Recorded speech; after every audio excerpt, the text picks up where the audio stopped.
Good morning, and welcome to another Seize the Day. Today is Wednesday, January the 7th, and we get this opportunity to spend this morning together. So I trust that you guys are waking up, feeling refreshed, and ready to seize this new day. We are, as I said, January 7th. We are going to begin a new series this coming Sunday, and we're calling it Clearing the Clutter. And in this series, we're going to be taking a look at the first of the 10 Commandments. It's a series that is meant to help us to understand something about, this major covenant that God made with his people. Throughout the world, there is this recognition of these 10 commandments. And I think sometimes they're very much misunderstood. And as a result, it takes our walk with God in an entirely different direction. And what I want to do is I want to be able to take a look at the commandments themselves and begin to build some bridges into 2026. How we live this life now in recognition of all that God has done for us. So, having said that, we're going to begin with the first commandment, and it's, "You shall have no other gods before me." And it's a way of God saying, can we clear the clutter that sometimes we erect in our own lives? This is all about allegiance, right? This is all about what has the focus of your attention. And that's exactly what I want to begin talking to you a little bit about today. But as this series progresses, you can find all of the study guides under our banner there for the current series. There's going to be a study guide that you can use. I encourage you, why don't you just spend some time, make it a new routine in your life. It's these routines that help us to maintain a faithfulness in our walk with God. I'm sure for many of you, maybe Seize the Day is doing that, right? You just know I'm going to get up in the morning and I'm going to listen to this program, and I'm going to spend some time in the Word. That's exactly why, I do it. I love the fact that we get to engage and open up the Word together, and I look forward to it every single day. And it has a way of developing this spiritual habit in my life, and so I'm glad that we get to do this together. So pick up the study guide, join a group. Some are forming groups online because of scheduling, but others, we have a Wednesday night program at the church that's going to begin a week from today, and we'll be meeting there. You get a space, food, everything is available. So all you got to do is just come. You could either be a part of a group or come as your whole group, and just use the facilities. And it could be a great beginning. Okay, so today, what I'd like to do is we were looking at almost like an introduction to these commandments, right? That God set these commandments in a way they saying, listen, I want some things. I want you to remember some things, and I want you to focus because I'm about to give you this new covenant. And so God reminds them in no unspoken terms here. Like he just says it right out. Like the space that you're standing, right, is going to be holy ground. I'm going to speak to you directly so you hear it from me, right? The idea of Moses going up to the mountain and getting the tablets and coming down. Yeah, that is part of this story, but that comes after God spoke the words to the Israelites. So think about it. God would engage in his creation in such a way that he wants to make himself known. It's not some God that's just out there that we have to somehow discover. No, this is a God that is revealing himself to us. And he couches everything that he says to them on the basis of saying, listen, I carried you on wings, on eagle's wings, and I brought you to this place. I delivered you out of the hands of the Egyptians. So before any of this law is given, God has already interceded and said, no, no, no. I already have shown you grace. I have already shown you favor, which is very important because sometimes we read the 10 Commandments as a way to just, get on God's good side. No, we're already on God's good side. He's already loved us. He created us. What he wants us to do is walk with him, that we have to believe that he is, and that he is a rewarder of those who diligently seek him. That's what faith is all about. Faith is believing that he is, and that he's a rewarder of those who diligently seek him.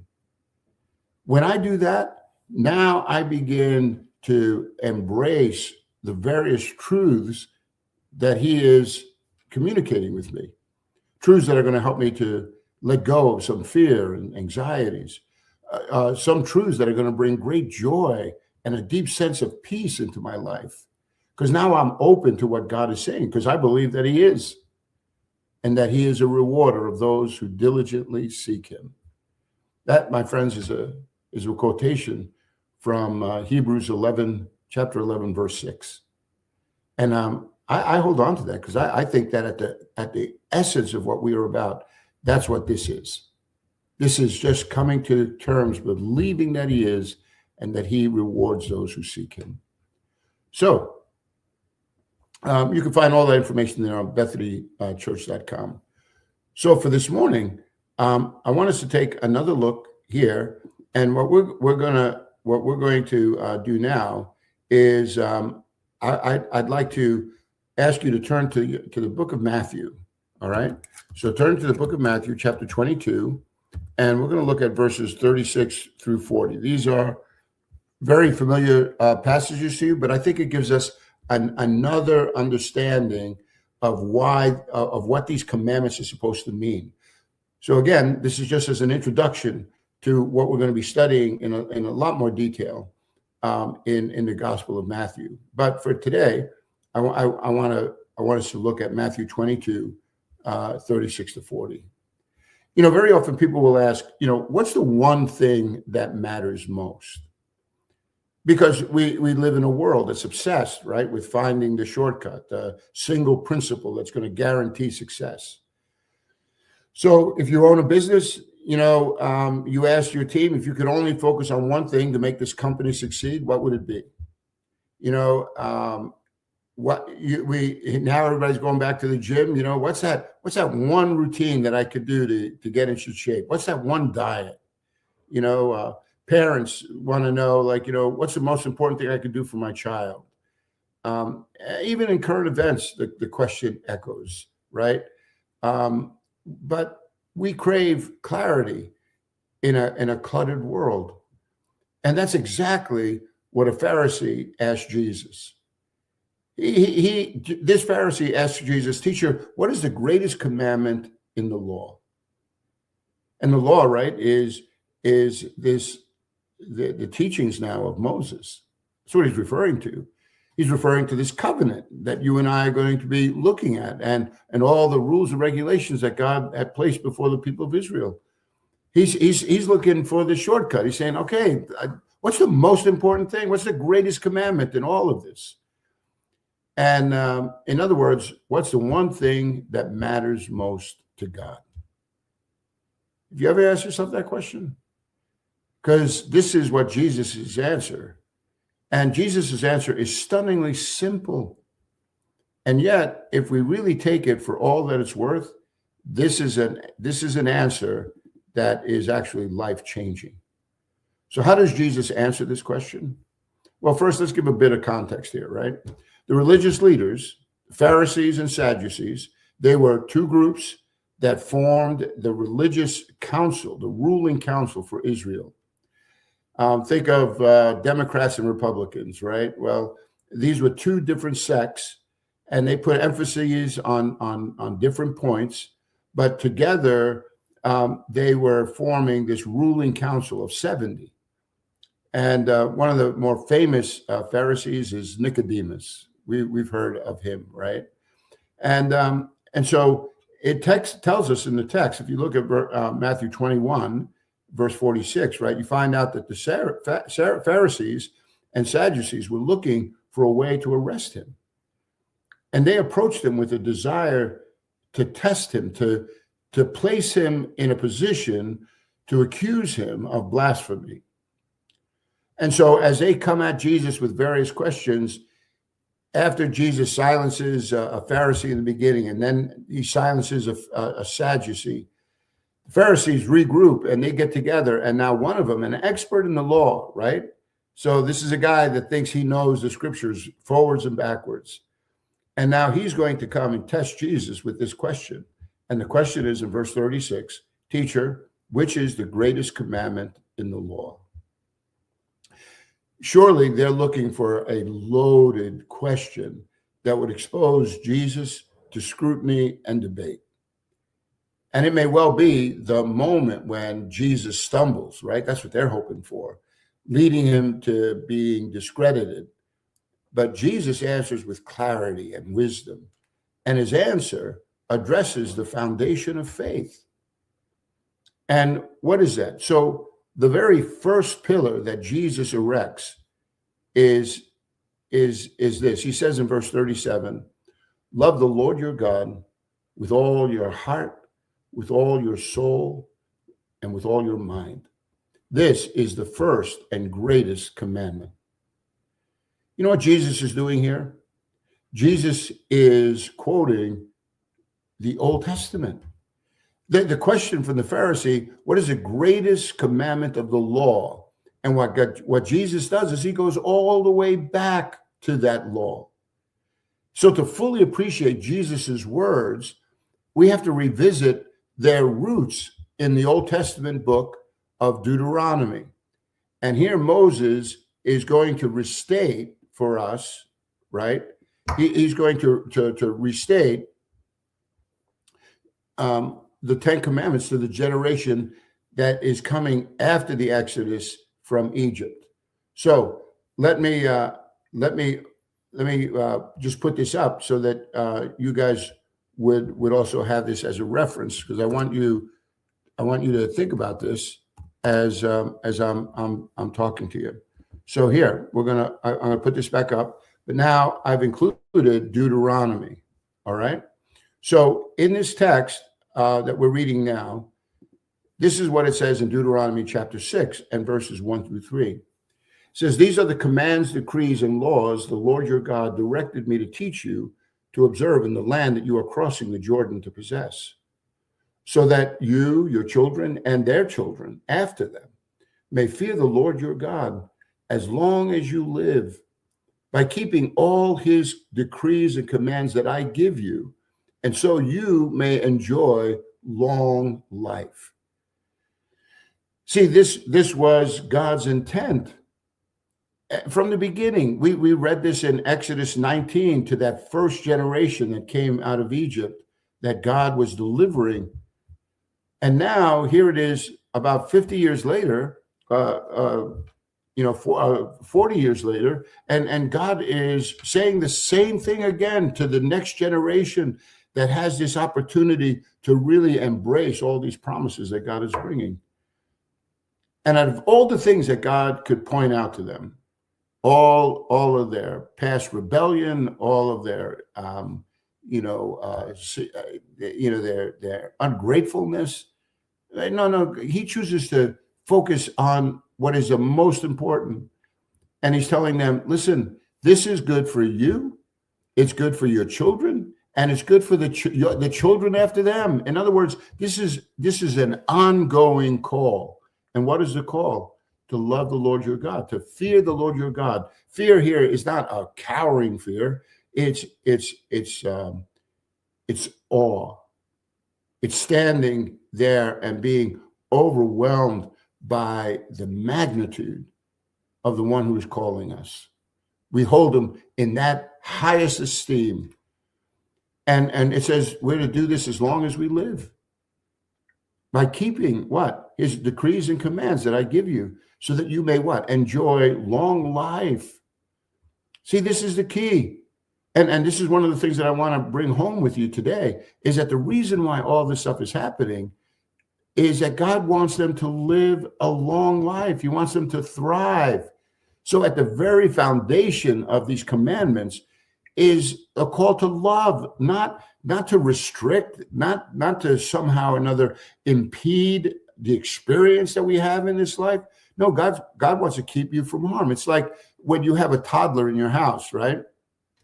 You go around and you put locks on all the cabinet doors, especially the ones that have all of the chemicals that you might use to clean up your house, because the kids are so curious that they're going to put anything, that they get their hands on to their mouth. And so you're being responsible, right? You're looking out for them, and you're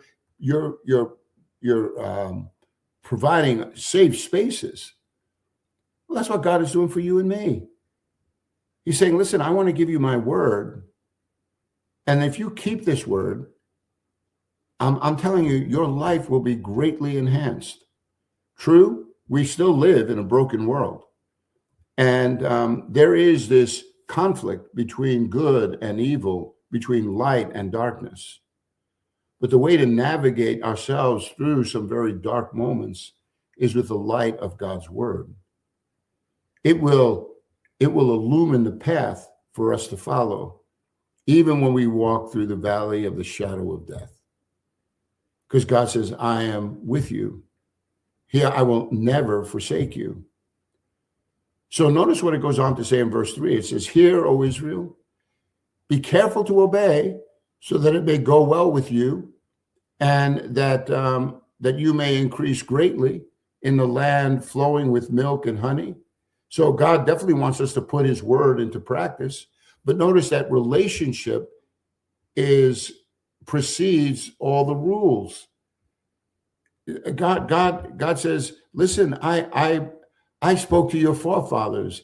I gave them promises. I've already established a relationship with you. And this is the lesson that we just learned this past week, right? That God's saying, I'm the one who carried you on eagle's wings. I'm the one that delivered you. I'm the one that establishes you.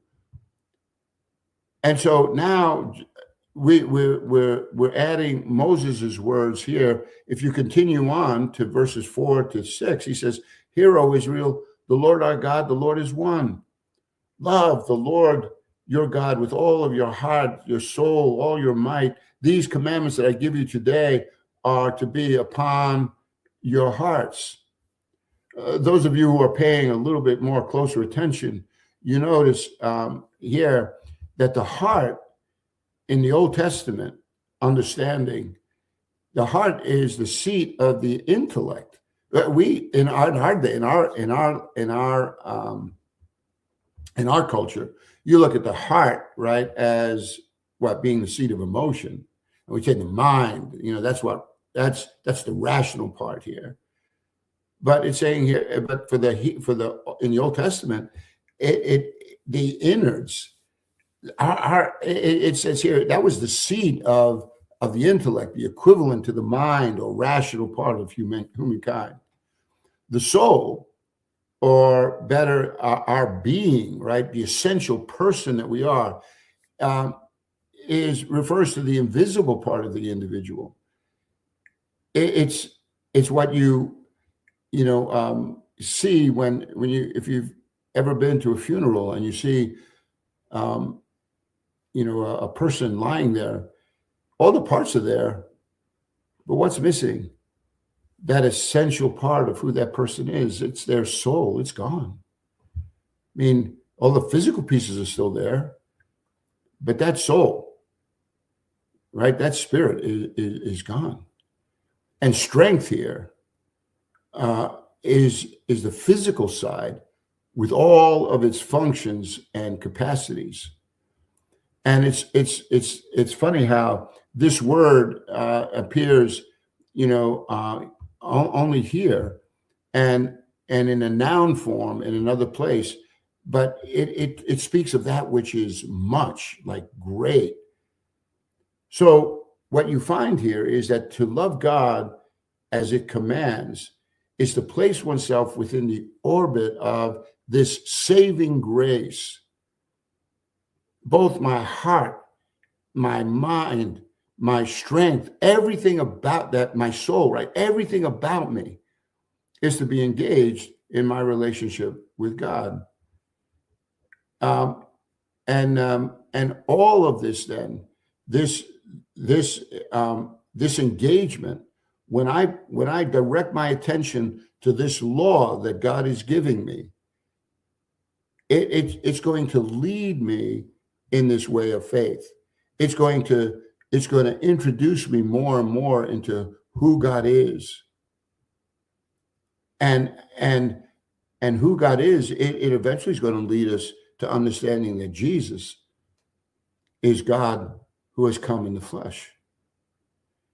And this is what this New Testament now is all about. Jesus is demonstrating to those who were truly seeking to love God with all their heart, mind, soul, and strength, that he is the fulfillment of all that God has been promising.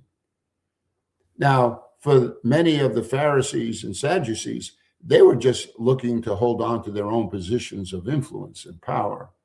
They were locked in on their understanding of what God, had been teaching. They weren't open to what Jesus had to tell them, even though he was pointing all the way back to the Old Testament and saying, listen, you guys know this, and don't you see that I am the one who has come to fulfill that? So Jesus adapts and deepens this command in his teaching. And in Matthew 22, Jesus, quoting Deuteronomy 6, he replaces strength with understanding. And neither form is, well, let me put it this way. Both are referring to the wholehearted devotion to God with every aspect of one's being, from whatever angle one chooses to consider it, emotionally, volitionally, cognitively, right? This kind of love for God will then result in obedience to all that he has commanded. So loving God is not a partial thing, right? It's holistic. It's going to require all of me. So you can say, I love God with my heart, but what about loving God with my will? Well, I can say that with my words, intellectually, I could say I love God, but am I showing that in my actions? And this is what I feel now we're beginning to understand a little bit more about what these commandments are about. It begins with the individual, and it speaks to us as members now of God's household, right? Part of this family of God. And that's why as we continue to explore Deuteronomy 6, we find that we're expected to share this love of God with other people. So it's not just me. I am to love God with all my heart, mind, and soul and strength, right? I'm to obey his commands. But what does it say here going on in verse 7? Now I am to impress them what? On your children. In every aspect of your life, like talk to them, talk about them. Talk about what? Talk about these commandments. Talk about what it means, because they are going to bring life. It's meant, again, for us to thrive in a world that is broken. So many kids now, right? They're trying to find an identity, a purpose, something large. And the world is clamoring for attention. And they're finding more and more that this is empty promises. They're making promises like Satan did in the Garden of Eden that he could never keep. Or promises that Satan made to Jesus in that temptation scene when he says, hey, if you worship me, I'll give you all the kingdoms of the world. That's a lie, because he doesn't own the kingdoms of this world. No. Jesus is the only one who says, listen, if you believe in me, even though you die, you will live, because I am the resurrection and the life. I am the way, the truth, and the life. And so that's why he's saying, listen, I want you to talk about these things with when you're at home and when you're walking on the road, when you lie down, when you get up. I want you to tie them as symbols on your hands and bind them on your foreheads.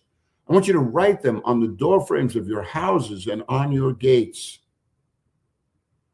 Because the mission here, right, is we're to be disciples making disciples, right? What our mission is to produce those who love God and others by putting God's truth into practice. And so the vision here is to see every disciple equipped and inspired so that they are sharing their faith with others. Because that's what you just read here in Deuteronomy. That's what God is asking for us to do. There are all kinds of stories of what a love for God looks like. And I see it all the time, people that would rather honor God than gain the attention of the world. That people who come to this understanding that if God gave his son for me, how can I give him less than my whole heart? And so just like a marriage really thrives on wholehearted love, not minimal effort, so our obedience flows from devotion, not duty. But Jesus doesn't stop there. He immediately connects love for God with our love for others. So we're going to take a look at that tomorrow. So he starts, you want to know what the greatest commandment is? Well, the first part is to love God with all your heart, mind, soul, and strength, because this is going to provide the focus that we need to clear the clutter. You see where I'm going with this? This is all about us now understanding that the law that God gave, the commandments that he gave, was more about providing us with a way where we're going to thrive, not be limited. So the commandments isn't something that takes the joy out of life. It's actually what is bringing joy into life. Because if you haven't noticed, very often what we think is going to be this pathway to excel and experience the most of life, it can leave us very often broken and filled with regret. It could bring up so much pain because we have gotten our eyes off the one who has called us to live this life that is filled with light. That's a great promise. So this is where it starts. Jesus saying, you want to know all the commandments? You can boil them down to this. Love God with all you've got. And the second, well, we're going to talk about that again tomorrow. So my friends, I want to thank you for joining me on this 7th of January, 2026. Trust that you wake up and now engage the world, man. Seize the day, never forgetting that God is good all the time. Lord willing, we'll spend some more time again tomorrow. God bless.